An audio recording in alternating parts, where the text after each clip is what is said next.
We're back with another film study. We're going to look at the Eagles' offense from that game against Dallas at home. And man, there were a lot of things to like.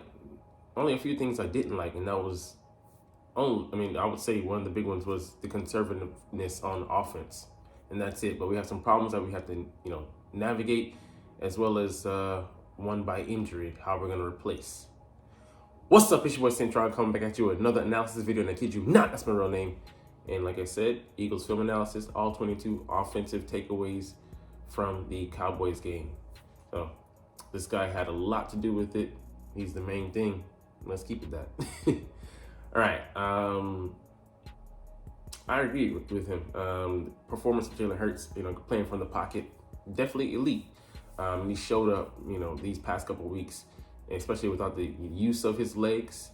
It's not being able to rely on him in the run game, which is, a contributing factor to why the run game is where it's at, because it's kind of built around, Jalen Hurts.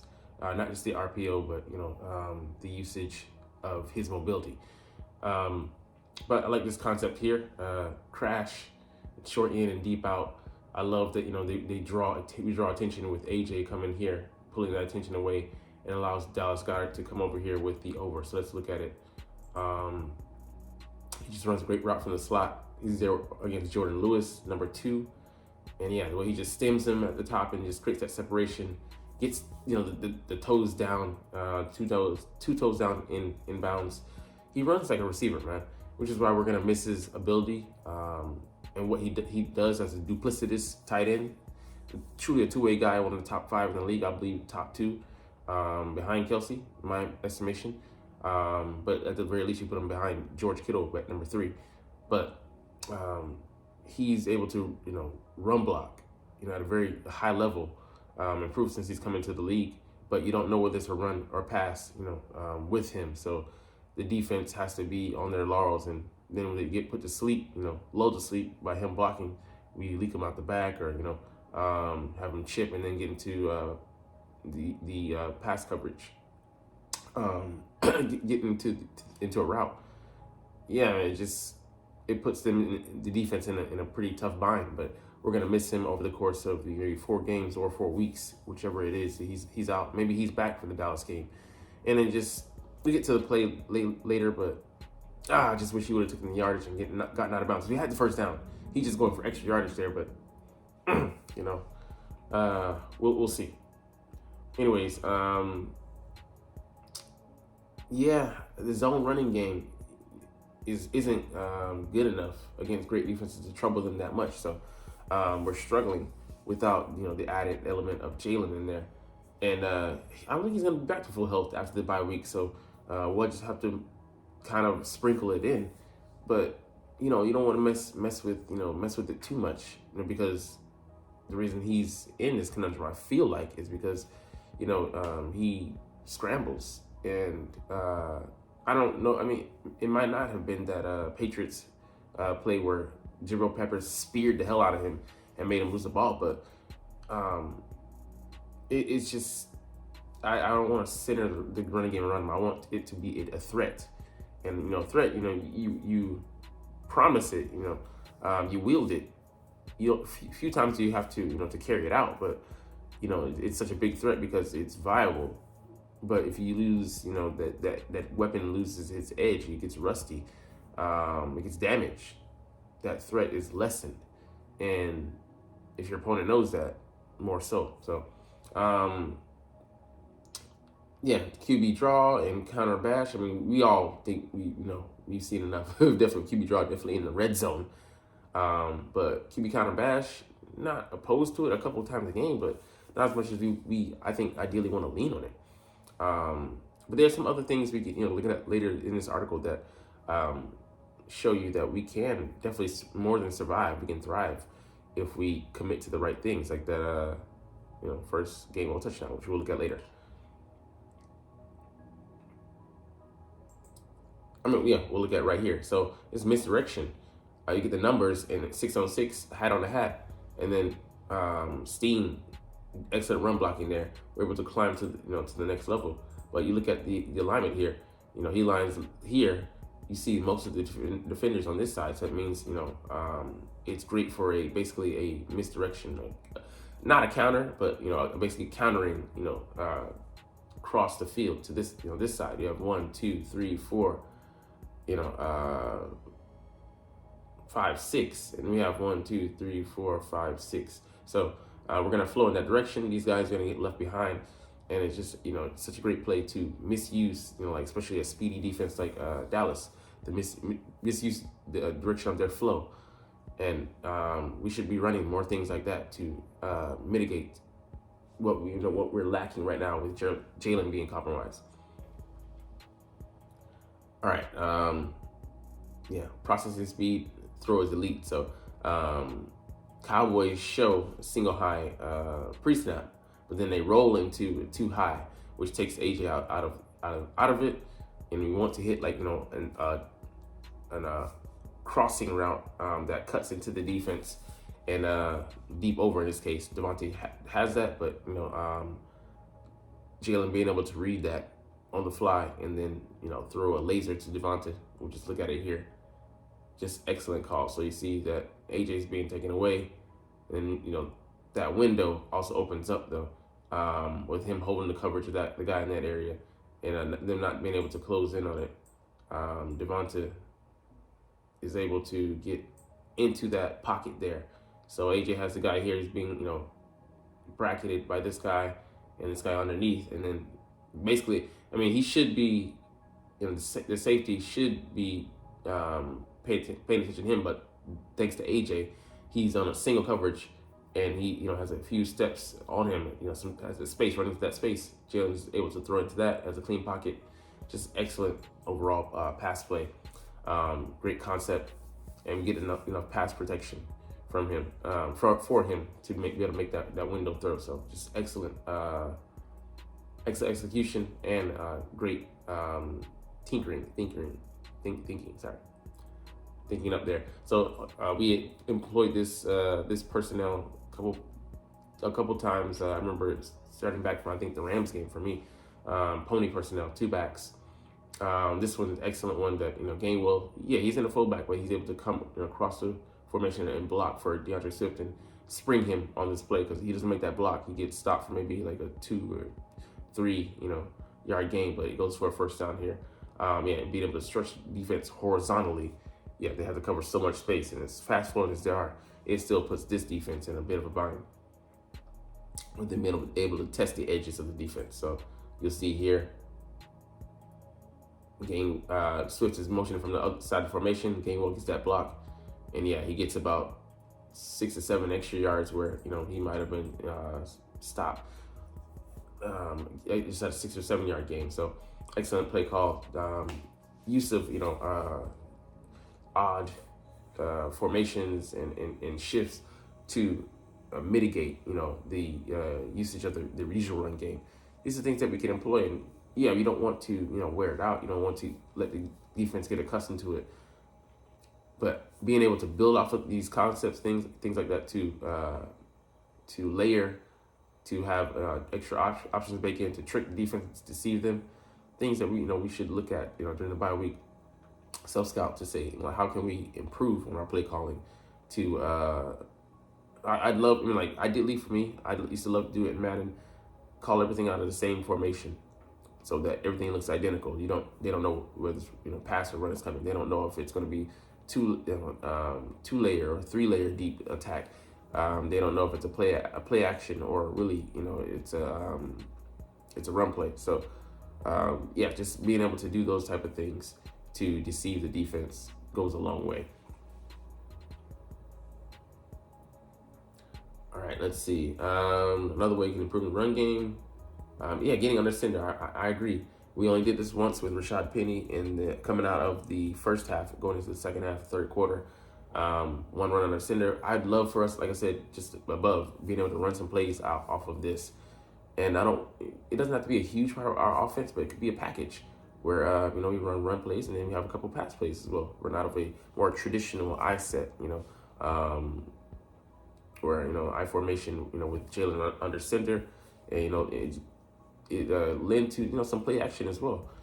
But I know that's more of like, throwback to, older offenses. But, dive into the dive into the playbook, or that's other people's playbook. You know, we do so much research, searching around the league, you know, as well as, you know, the amateur, college, and high school ranks to try to find plays that people aren't aware of, to, you know, that we can take advantage of, you know, put to use. And this would be one way. Offenses, you know, like the league is cyclical. Things that they haven't seen, you know, concepts, you know, they haven't, and they've forgotten, that have been put out the pasture. Recycle those, bring them back, make them in vogue again. Maybe not make them in vogue, but, you know, that's not the goal. But, you know, to make use of them, that, you know, things that coaching points that are not relevant nowadays, you know, like make them have to truly work for it, and put them into a bind, flummox them, you know. So that's just my thoughts on it. But let's look at, you know, Rashard Penny here. I love how everybody's flowing. Everything's blocked up pretty well. It's actually the unblocked defender that actually makes the tackle here. This guy here, I think it's DeMarcus Lawrence. Him just flowing hard to the ball. But yeah, everybody else blocks it up pretty well. You know, they're getting to the second level. They're blocking their guy. Even Tyler Steven doesn't get his guy fully. He comes back and baptizes him with, you know, the Holy Ghost. You know, choke slam that man like he was the Undertaker. Keeping him out of the play because he overruns it, and then, you know, Tyler able to take advantage of him being off balance and then just finish him off. So these could be those slow, methodical play drives, and we pretty much were able to bully that defense there. Michael Parsons is too small to be, you know, a run defender against the setting the edge on the regular. We're using his speed against him, you know, because he has speed but doesn't have great, you know, weightiness to his frame. So you just tire him out. That could have been one strategy we employ in, you know, running a more traditional offense. You know, would be a way to go to go in lieu of, you know, Jalen being compromised and us not being able to run our regular stuff. So, all right, yeah, you get single high safety, and hell, with the ability of our receivers, I agree. Single high, let it fly, and Jalen does just that against coverage against Deron Bland, and Smitty just, you know, makes work of him. This play had a 17% chance of being completed, and he makes it look regular, just like a casual, you know, everyday play. That's just the ability he has. He throws a beautiful deep ball, and yeah, Parsons out of the game. Good job for us. So the matchup's at the top there. You can see it play out. I mean, he runs a little stutter go, gets separation there, and, you know, Bland is playing catch up, and just he makes that beautiful catch there, while he's going to the end zone, hugging the sideline, able to get those 2 feet in balance, and just beautiful throw, beautiful route, and, you know, finishing it with a beautiful catch. I mean, I just love our receivers going up against one-on-one against anybody, man. Because even if they're going up against someone like Sauce Gardner, we can throw concepts at him. We can do rub routes, make him have to work for it. Decoy, I mean, obviously, but yeah, I don't believe that anyone can hold anyone down 100% of the game. They're gonna get caught on at least once or twice. So, I mean, you can be building towards that whole you know, 1 or 2 catches, sequence of catches, you know, drive the whole game, setting them up for the okie doke. And that's just the beautiful game that football is. All right, the Eagles split zone flow RPO never fails. Yeah, it feels like it. Yeah, with Goedert out, man, this is gonna be tough, man. Because Albert O, he could run the route, but he just can't be counted on to be, you know, to draw the attention of the defense and blocking. They're like, this guy's not blocking.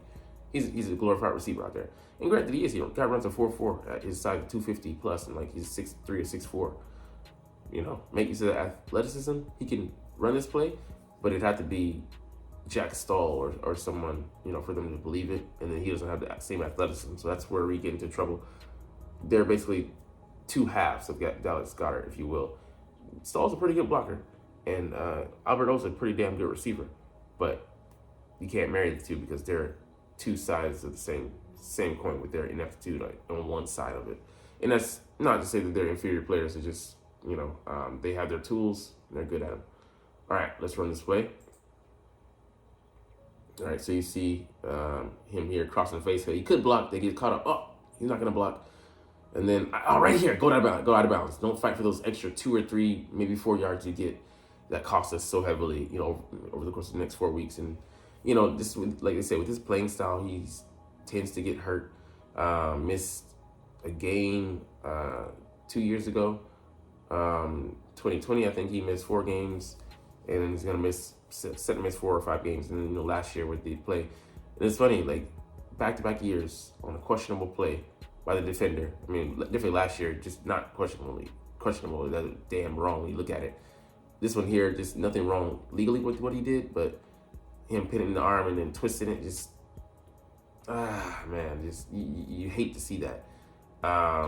He shouldn't not, and well, it's according. He didn't do anything according to the rules. He shouldn't be fined, but you definitely got to look at Marquise Bell and say, yeah, bro, like the intent on that, yeah, was the harm, but it wasn't. I don't think he intended to hurt him, but yeah, the takedown and all that stuff, what comes with that? Yeah, it's like it was like judo positioning, like that's a breaking formation. Anyways, Tyler Steen, he did struggle, but yeah, so we expected. Yeah, he's making his first start, and he is a tackle by trade. We drafted him to be a guard for us, but I definitely think he got better as the game went on. He got more comfortably settled in for the most part, and he's already great at combination blocks. Playing. And I think that lends to his tackle history, and then having those quick feet out there. Guy just has sweet feet for a guy that big, and opposed to Sua I don't think he held his offense back, and I agree he should be the backup instead of Tua, and Cam Jurgens. So I don't think there's a case between him and Cam. I think Cam's a better player right now for him to be the starter, but I feel comfortable with him being the backup. All right, so let's look here how he gets his block here, and just it's a combination block, and he gets the help late, but man, he's not a liability where Sua might have let that guy bowl him over, and then by the time the other guy comes to clean up, it's too late. He's gotten around Sua, so I think that that would have been the case, but with Steen, he's actually able to hold his own, at least for a little bit, in time for I think Kelsey to help him clean it up there. So, all right, here's one play where the Dallas defense played it perfectly, and it still didn't go their way. And granted, they cut against the grain. Bland over pursued, which made left him vulnerable to that cut.